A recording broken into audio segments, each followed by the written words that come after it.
দ্বিতীয়বারের মতো বিয়ে বন্ধনে আবদ্ধ হলেন জনপ্রিয় গায়ক ও অভিনেতা তাহসান খান।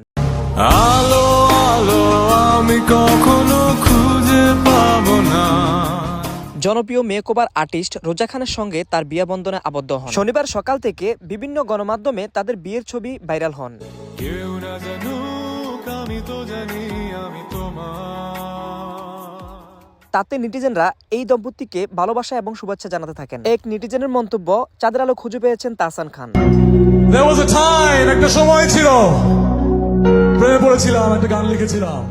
আরেকজন নেটিজেন মন্তব্য করেন, তাহসান উপযুক্ত সঙ্গী খুঁজে পেয়েছেন। এইদিকে তাহসান খান গণমাধ্যমকে জানিয়েছেন তার স্ত্রীর সম্পর্কে। তার স্ত্রী নাকি নিউ ইয়র্কের একজন মেকওভার আর্টিস্ট। ভালোবাসা ভুলায় না, প্রেম কবু হারায় না। প্রায় 10 বছরের বেশি সময় ধরে বাংলাদেশ এবং যুক্তরাষ্ট্রে মেকওভার আর্টিস্ট হিসেবে কাজ করেন রোজা আহমেদ। সামাজিক গণমাধ্যমে তার রয়েছে অসংখ্য অনুসারী এবং নেটিজেনদের ভালোবাসা। উল্লেখ্য 2006 সালে 7 আগস্ট বিয়ে বন্ধনে আবদ্ধ হন তাহসান ও মিথিলা। কিন্তু তাদের সেই সম্পর্ককে টিকিয়ে রাখতে পারেননি মিথিলা। এইবার দ্বিতীয়বারের মতো বিয়ে বন্ধনে আবদ্ধ হয়েছেন এই জনপ্রিয় অভিনেতা এবং গায়ক। তুমি আর তো কারণ